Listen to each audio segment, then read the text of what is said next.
개경계 무상심심미묘법 백천만검단조의 아금문견득수지 원해열의 진실의 개법장진언 오 말하나 말하다 오 말하나 말하다 오 말하나 말하다.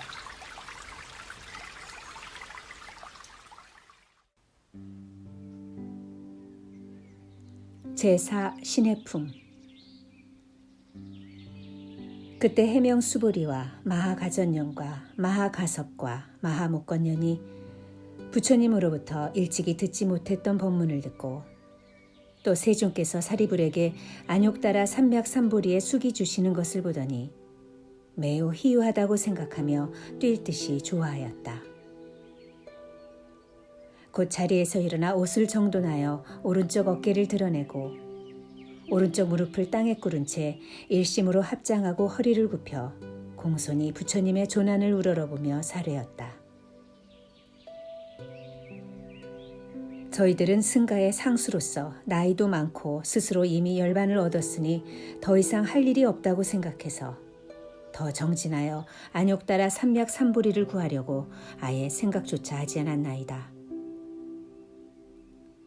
세존께서는 이미 오래전부터 설법하셨으며 당시 저희들은 늘 법문 듣는 자리에 있었으나 몸이 피곤하고 게을러서 다만 공과 무상과 무장만 생각하였습니다.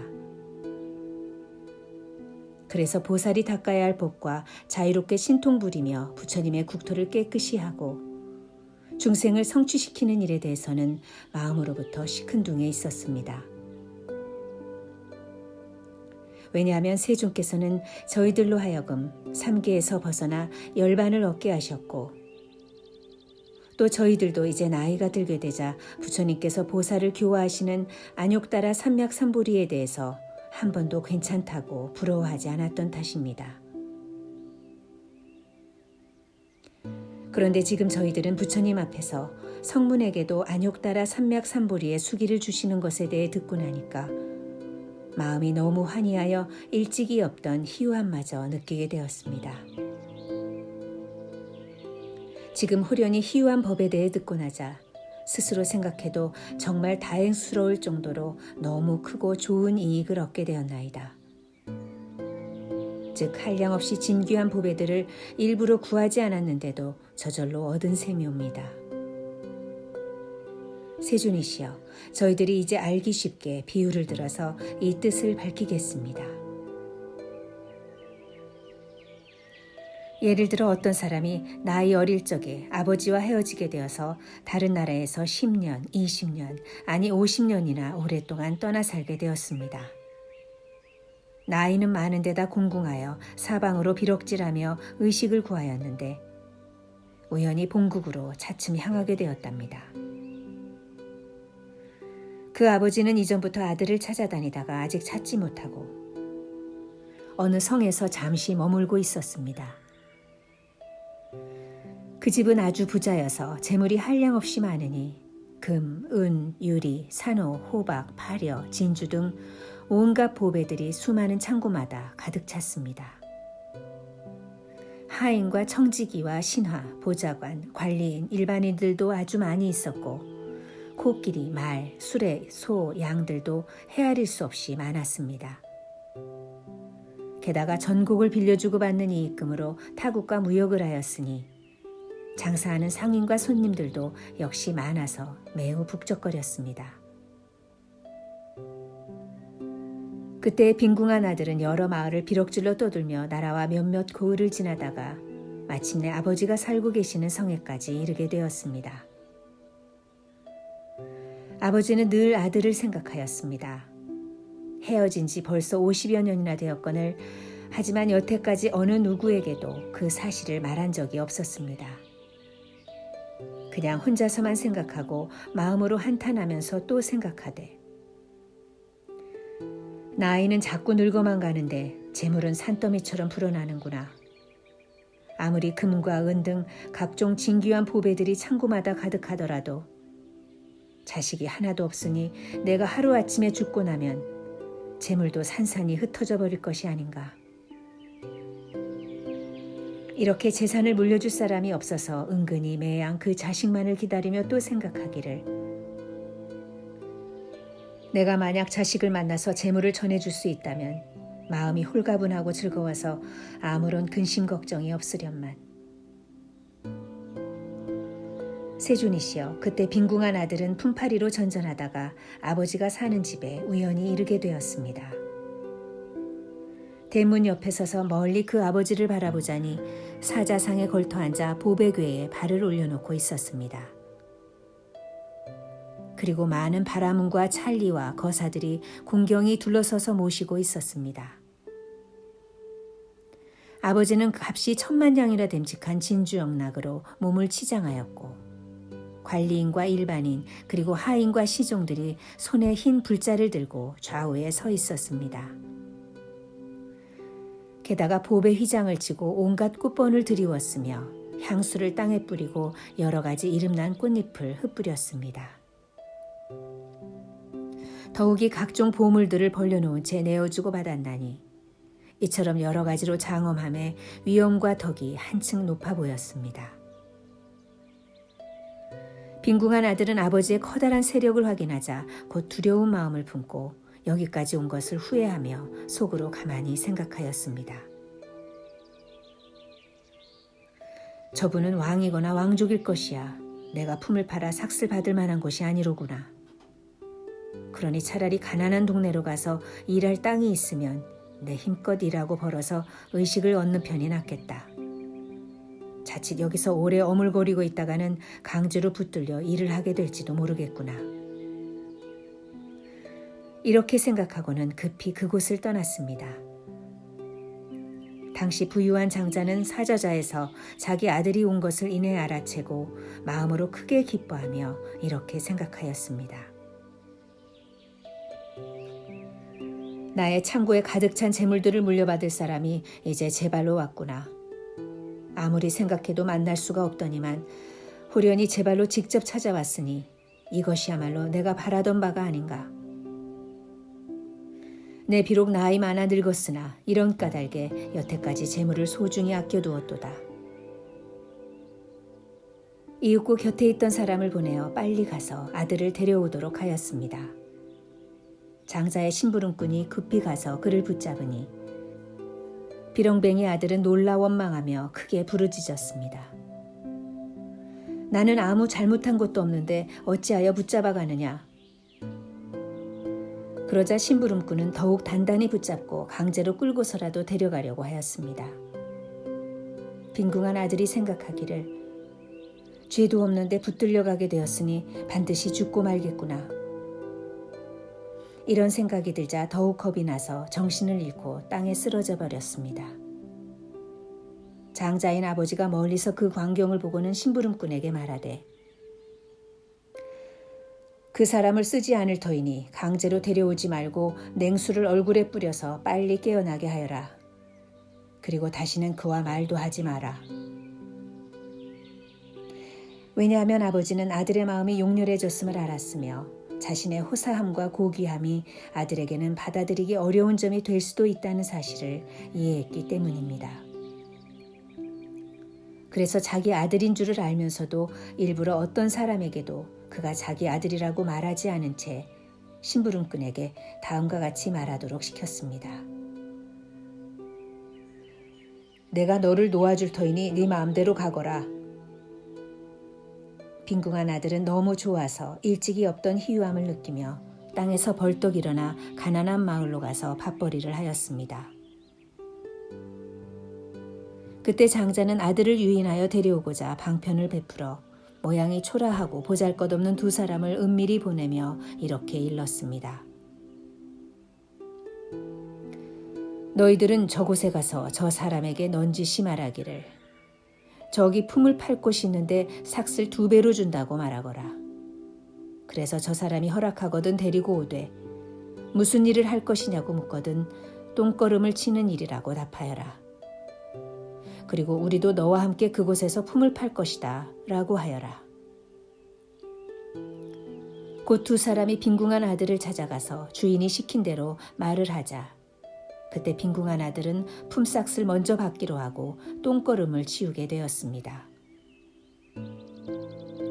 아버지는 아들을 보니 한없이 불쌍하고 안타까웠습니다. 어느 날 창틈으로 멀리 아들을 보건대 야위고 초췌하며 먼지투성이고 더럽기 짝이 없는 데다 말할 수 없이 지저분했습니다. 장자는 곧 목걸이와 부드러운 의복과 장신구 따위를 벗어던지고 때묻고 허름한 옷으로 갈아입었습니다. 흙과 먼지를 몸에 묻힌 채 오른손에는 똥걸음치는 그릇을 잡고 조심스럽게 일꾼들이 있는 곳으로 가서 여러 사람들에게 말하였습니다. 너희들은 부지런히 일하고 게으름을 피우지 마라. 이런 방편으로 그 아들에게까지 다가가서 또 이르기를, 여보게 이 사람아, 자네는 여기서만 일하고 다른 곳에는 아예 가지 말도록 하게. 그러면 품삯도 더 올려줄 것이며 온갖 필요한 그릇이랑 곡식, 소금, 그리고 장 같은 일용품 따위도 걱정하지 않도록 대주겠네. 또한 늙은 일꾼도 있으므로 쓸 일이 있다면 언제든 붙여줄 터이니 편안히 안심하고 일하며 잘 지내도록 하게나. 나는 자네 아버지와 같으니 다시는 염려하지 말게. 나는 늙었지만 자네는 젊지 않은가. 그리고 자네가 항상 일을 할 때에 속이고 성내거나 원망하는 등 일체 불평이 없어서 다른 일꾼들과는 좀 다르더구만. 따라서 이제부터는 내 친자식처럼 여기겠네. 이리하여 장자는 빈궁한 아들에게 이름을 다시 지어주며 우리 아이라고 애칭으로 불렀습니다. 그때 빈궁한 아들은 비록 이렇게 대우받는 것이 기쁘기는 했지만 그래도 자기 생각에는 객지에서 온 천한 사람이거니 하여 20년 동안이나 똥걸음만 치고 살았습니다. 이렇게 지내는 동안 마음으로 서로 알고 믿게 되어 출입이 무난해졌는데도 그가 머무는 곳은 여전히 본래 있던 누추한 데를 벗어나지 못했습니다. 세존이시여, 그때 장자가 병이 들어 스스로 죽을 날이 멀지 않았음을 알고 빈궁한 아들에게 말하였습니다. 지금 나에게는 금과 은, 진귀한 보배들이 창고마다 아주 잔뜩 있도다. 그 가운데 어떤 게 많고 적은가, 또 무엇을 내어주고 받아야 하는가 따위를 이제 네가 다 알아서 하여라. 내 마음이 이러하니 내 뜻을 잘 받들어 처리하도록 하여라. 왜냐하면 이제 너와 나는 거의 똑같기 때문이니 더욱 조심해서 소홀히 하거나 실수하지 말지어다. 그때 빈궁한 아들은 곧 분부를 받들어 여러 재산과 금은의 진귀한 보배들이 들어있는 모든 창고들을 맡아서 처리하였습니다. 그렇지만 단 한 푼도 그냥 가지려는 뜻이 없었고 머무는 곳도 여전히 본래 있던 곳이었으며 하열한 마음 역시 극복하지 못하였습니다. 다시 얼마가 지난 후에 아버지는 아들의 마음이 점점 커져서 큰 뜻을 지니게 되었고 지난날 소심하게 생각했던 것을 후회하고 있는 것을 알아차리게 되었습니다. 목숨을 마칠 때가 다가오자 장자는 아들에게 분부하여 친족들과 국왕, 대신, 찰리, 거사들을 모두 다 모이게 해놓고 직접 선언하였습니다. 여러분, 사실 이 아이는 나의 친아들입니다. 내 진짜 혈육이건만 어떤 성에서 헤어져 자그마치 50여 년 동안이나 홀로 헤매다니며 갖은 고생을 겪었답니다. 이 아이의 본래 이름은 아무개이고 나의 이름은 아무개입니다. 그 옛날 잃어버린 성에서 혼비백산하여 찾느라고 무척 애를 썼으나 끝내 만나지 못하다가 뜻밖의 이곳에서 만나게 되었습니다. 이 아이는 나의 아들이고 나는 진짜 이 아이의 아버지입니다. 이제 내가 소유한 재물들은 전부 다 아들의 소유이며 예전부터 내어주고 받아들이던 출납관계의 온갖 일들도 앞으로 이 아들이 다 알아서 할 것입니다. 세존이시여, 이때 빈궁한 아들은 아버지의 그 말을 듣고 너무나 좋아서 일찍이 없던 희유함을 느끼며 혼자 생각하기를, 나는 본래 재물에 대해 조금도 바라는 마음이 없었는데 지금 이 엄청난 보배 창고가 저절로 굴러왔도다. 세존이시여, 큰 부자인 장자는 곧 열애이시고 저희들은 다 부처님의 아들과 같나니 열애께서는 항상 말씀하시기를 저희들을 아들이라 부르셨습니다. 세존이시여, 저희들은 세 가지 고통 때문에 나고 죽음의 윤회 가운데 갖은 번민에 시달리며 미혹하고 무지하여 소승법에만 빠져 집착하였나이다. 오늘날 세존께서 저희들로 하여금 모든 법의 희론을 똥걸음으로 생각하고 치워버리게 하시니 저희들은 가르침 가운데 부지런히 정진하여 열반의 하루 품삯을 얻는 단계에 오르게 되었나이다. 그런데 겨우 그것을 얻고서 마음으로 크게 환희하여 스스로 만족하게 여기며 불법 가운데 부지런히 정진해서 얻은 소득이 아주 많다라고 여기곤 했나이다. 그러나 세존께서는 저희들 마음이 부질없는 욕망에 집착되어 소승법만 좋아하는 것을 미리 아시고는 그냥 내버려 두셨습니다. 그래서 너희들에게도 마땅히 열애의 지혜에 해당하는 보배광의 몫이 있도다 라고 분별해 주시지 않으셨나이다. 세존께서 방편력으로서 열애의 지혜를 설하셨건만 저희들은 부처님으로부터 하루 품삯에 지나지 않는 열반만을 얻고도 크게 얻었다고 생각해서 대승을 구할 마음을 전혀 내지 않았나이다. 게다가 또 저희들은 열애의 지혜 덕택에 모든 보살들에게 대승을 열어 보이고 연설한 적이 있긴 있었지만 정작 스스로는 조금도 마음으로 대승을 원하지 않았었나이다. 왜냐하면 부처님께서는 저희들이 마음으로 소승법만 좋아하는 것을 아시고 방편력으로서 저희들 근기에 맞게 말씀하셨건만 저희들이 참으로 부처님 아들인 줄을 미처 깨닫지 못했기 때문입니다. 이제야 바야흐로 세존께서는 부처님 지혜에 대해서 조금도 아낌이 없었다는 것을 똑똑히 알겠나이다. 왜냐하면 저희들은 예로부터 참으로 부처님의 아들이면서도 소승법만 좋아했던 탓이니 대승법을 좋아하는 마음이 애초에 있었더라면 부처님께서는 저희들을 위해 대승법을 설하셨을 것입니다. 사실 이 경에서도 오직 대승의 일승법만을 거론하시고 있지 않습니까?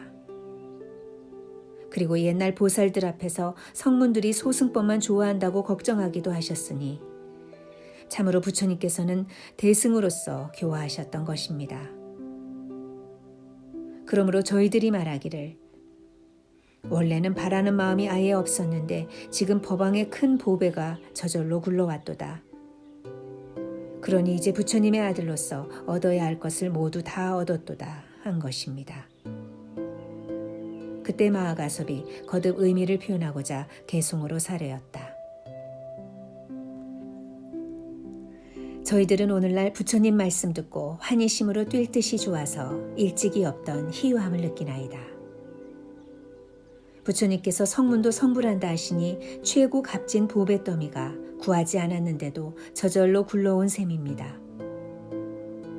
예컨대 어떤 동자 철이 없을 적에 아버지와 헤어져 멀리 타관 땅으로 돌고 돌아 50여 년이나 되었거늘 그 아버지 근심하며 사방으로 찾아다니다 하도 지쳐서 어느 성에 머물러 큰 집 짓고 오용락 속에 파묻혀 지내게 되었는데 그 집은 아주 큰 부자여서 여러 금, 은, 자거, 만호, 진주, 유리와 코끼리, 말, 소, 양들과 연, 가마, 수레와 논, 밭과 하인들, 게다가 문객들까지 수없이 많았으며 주고받는 이자로 널리 타국과 무역하여 상인과 고객들도 어디에나 북적대었고 천만억 사람들이 둘러서서 공경할 뿐 아니라 임금이나 왕족들마저 늘 그를 귀하게 우대했으며 여러 신하와 명문 호족들도 다 같이 받들고 존경했으니 이런 인연으로 늘 오고 가는 손이 많았나이다. 이처럼 부귀하고 큰 세력이 있으나 나이 많아서 늙게 되자 아들 생각만 더욱 간절하여 밤낮으로 생각하기를 죽을 때는 자꾸 다가오는데 어리석은 자식은 나와 헤어져 벌써 50여 년이나 되었으니 창고 안의 재물들을 어쩌면 좋단 말인가. 당시 빈궁한 아들은 옷과 밥을 구하느라 이 마을에서 저 마을로, 이 나라에서 저 나라로 떠돌며 얻어먹을 때도 있지만 얻어먹지 못할 때도 많아서 굶주리고 야윈데다가 몸에는 옴과 버짐까지 생겼으니 그렇게 이곳저곳 헤매며 아버지 사는 마을에 이르러 품을 팔아 전전히 생활하다가 우연히 아버지 집에 이르게 되었나이다. 때마침 장자는 자기 집안에서 커다란 보배 휘장 둘러치고 사자좌에 앉아 권속에 둘러싸여 하인들 시중받건을 어떤 사람은 금과 은, 각종 보물들을 계산하고 재산 출납 등을 문서에 기록하였나이다. 빈궁한 아들은 훌륭하고 존엄한 아버지를 보고 저분은 임금이거나 혹은 임금의 일가쯤 되겠구나. 놀라고 두려워 혼자 생각하되 내가 여기를 도대체 뭐 때문에 왔는가. 만일 오래 있다가 붙들리게 되면 강제로 일을 시킬지도 모르리라. 이렇게 생각하고 정신없이 달아나 가난한 동리를 찾아 품팔이를 하고자 하였나이다. 장자는 이때 사저자에 앉아 멀리서 그 아들을 바라보고는 묵묵히 아들임을 직감하고서 곧 하인을 보내어 데려오게 시켰나이다. 그러자 빈궁한 아들은 놀라 소리치고 기절하여 땅에 넘어지며 생각하기를 모르는 사람이 날 잡아가니 반드시 죽이리라. 그깟 의식을 얻으려고 뭐하러 얘까지 왔는고. 장자는 아들이 우치하고 용렬해서 자기 말을 믿지 않을 뿐더러 아버지란 사실도 믿지 않을 것을 알고는 곧 방편으로서 다시 다른 사람을 보내었으니 애꾸는 애 키 작고 누추하기 짝이 없는 아주 볼품없는 자를 시켜 말하기를 네가 가서 저기 품팔 데가 있으니 함께 가자 하거라. 똥걸음이나 치워주면 딴 데보다 곱을 준다고 말하여라.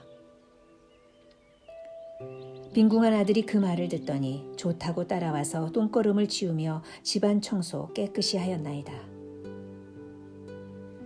장자가 창틈으로 항상 그 아들을 내다보건대 아들이 용렬해서 천한 일 좋아하는 것을 염두에 두고 이에 때 묻고 더러운 옷으로 갈아입고서 걸음치는 똥통을 직접 손에 든 채 방편으로 아들 처소에 가까이 다가가 부지런히 일하도록 당부하며 말하되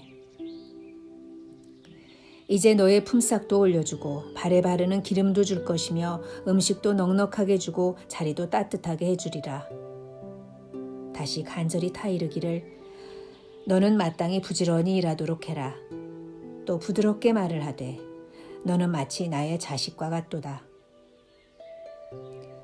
장자가 지혜로워 점차 그로 하여금 출입시키면서 20년을 지내도록 집안일을 보살피게 하고 금, 은, 진주, 파려 등 온갖 보배를 있는 대로 보여주며 주고받는 모든 살림살이도 다 맡아서 처리하게 하였나니 그렇지만 아들은 여전히 대문밖 초가집에 거처하면서 스스로를 가난뱅이라 여겼으며 아무리 좋은 물건이라도 내 것은 하나도 없도다. 아버지는 차츰 자식의 마음이 점점 커지는 것을 알고 재물을 물려주고자 친족들과 국왕, 대신, 찰리, 거사들을 모아놓고 모든 대중들에게 말하기를 이 사람은 나의 친아들입니다.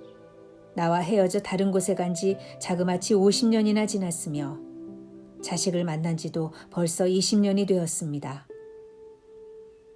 옛적 어느 성에서 이 녀석을 잃어버렸는데 정신없이 돌아다니며 찾다가 지금 이곳에까지 온 것이니 나의 모든 소유물과 집이랑 하인 등을 다 그에게 물려주어 쓰고 싶은 대로 마음껏 쓰게 하렵니다.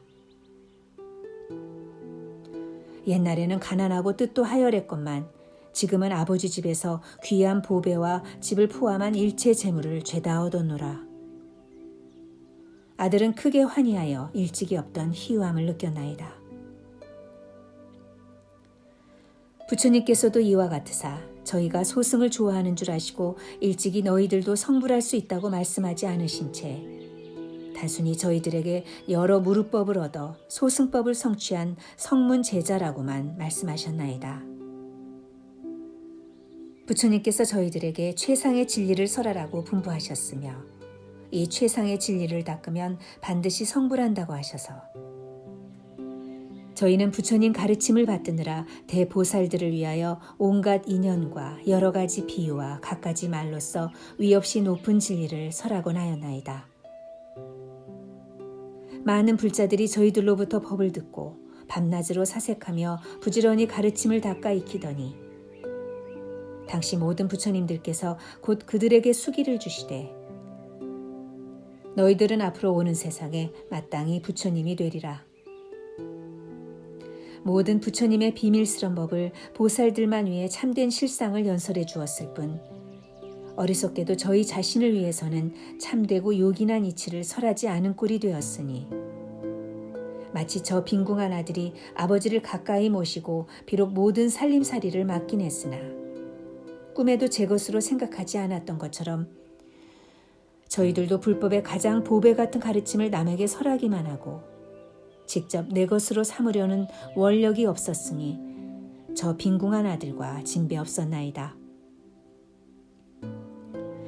저희들은 안으로 번뇌 끄는 것만을 스스로 흐뭇하게 여겨서 오직 그 정도만 최고로 알고 다시 다른 일은 아예 생각지도 못했기에 저희들은 부처님 세계를 깨끗이 해야 하고 중생을 교화해야 한다는 말씀 듣고서도 도무지 기쁘게 여기지 않았나이다.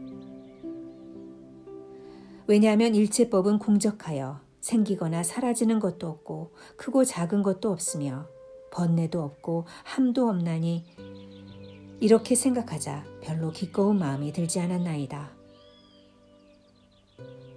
저희들은 오랜 세월 부처님 지혜에 대해 사무치게 탐내거나 집착하지도 않았고 마음으로 더 바라지도 아니한 채 스스로 얻은 법만을 구경이라 생각했나이다. 저희들이 오랜 세월 공한 법을 닦고 익혀 삼계의 고뇌와 근심을 벗어나 최후신의 유여열반 경지에 머물렀음에 부처님의 교화를 입고 헛되지 않게 진리를 얻은 것이니 곧 이미 진리를 깨달았으므로 부처님 은혜에 보답한 것이라 여겼던 것입니다. 저희들은 많은 불자들에게 보살법에 대해 말해주어 불도를 구하도록 했으면서도 정작 그 법을 전혀 원치 않았나이다. 도사께서 그냥 내버려 두신 것은 저희의 마음을 관하여 잘 아셨기 때문이니 그래서 처음부터 실다운 이익이 있다고 말해서 나아가도록 권장하지 아니하셨던 것입니다. 마치 부유한 장자가 아들의 뜻이 하열함을 알고 방편의 힘으로 그 마음을 부드럽게 조복한 다음에야 모든 재물을 물려준 것과 마찬가지로 부처님께서도 이와 같이 희유한 일을 놔두사 저희가 소승법을 좋아하는 것을 아시고 방편의 힘으로 마음을 조복하신 뒤에야 대승의 지혜를 가르쳐 주셨나이다. 저희들은 오늘에야 일찍이 없던 희유함을 느끼며 애초 바라지도 않았던 걸 지금 저절로 얻게 되었으니 저 빈궁한 아들이 한량 없는 보배를 얻은 경우와 다름없나이다. 세존이시여, 저희는 지금 도를 얻고 화의를 얻어서 무릇법에 대해 청정한 안목을 얻었나니 저희들은 오랜 세월 동안 부처님의 깨끗한 계율을 지닌 끝에 비로소 오늘날 큰 과보를 얻게 된 것이며 법왕의 법 가운데 오래도록 깨끗한 범행을 닦아서 이제야 무르에 위 없이 높고 큰 과의를 얻게 되었나이다. 저희들은 지금에서야 참된 성문이니 불도의 소리로서 일체 중생들로 하여금 듣게 하겠나이다. 저희들은 지금에서야 참된 아라한이니 모든 세간의 하늘 천신과 사람과 마구니와 범천 등 널리 그 가운데서 응당 공양받을 만한 아이다. 세존의 크신 은혜 드물게 희유한 일로서 대비로 교화하시어 저희들을 이익되게 하시니 무량업겁에 누가 능히 그 은혜를 갚을 수 있으리까. 손과 발 공양하여 바치고 머리 숙여 예경드리며 일체 온갖 것으로 공양드린다 해도 그 은혜 다 갚을 수 없으며 머리 위에 이고 두 어깨에 업고 다니면서 항아의 모래알처럼 오랜 세월 정성껏 공경하고 맛 좋은 음식과 한량 없는 보배옷, 좋은 침구와 여러 가지 탕약으로 공양드리며 우두 전단양과 여러 진귀한 보배로 탑을 세우고 보배옷을 땅에 펼치는 등 이러한 온갖 것으로 항아의 모래알처럼 오랜 것 동안 공양하더라도 다 갚을 수 없나이다. 모든 부처님 희유하사 무량무변에 불가사의한 큰 신통력 있으시며 번뇌 없고 함이 없는 모든 법의 왕이시건만 하열한 자를 위하여 일승의 가르침을 참고 말씀하지 않으신 채 상에 매인 범부 중생들의 근기에 맞게 설법하셨나이다. 모든 부처님들께서 법에 자제하시어 중생들의 온갖 욕망과 의지력을 아시고 중생이 감당할 수 있는 정도에 맞게 한량없는 비유로 법을 설하시되 여러 중생들 숙세의 선근을 따라서 성숙한 근기와 그렇지 못한 근기 살피시어 각가지로 헤아리고 분별하여 하시고는 근기에 맞게 일승도를 삼승으로 설하셨나이다.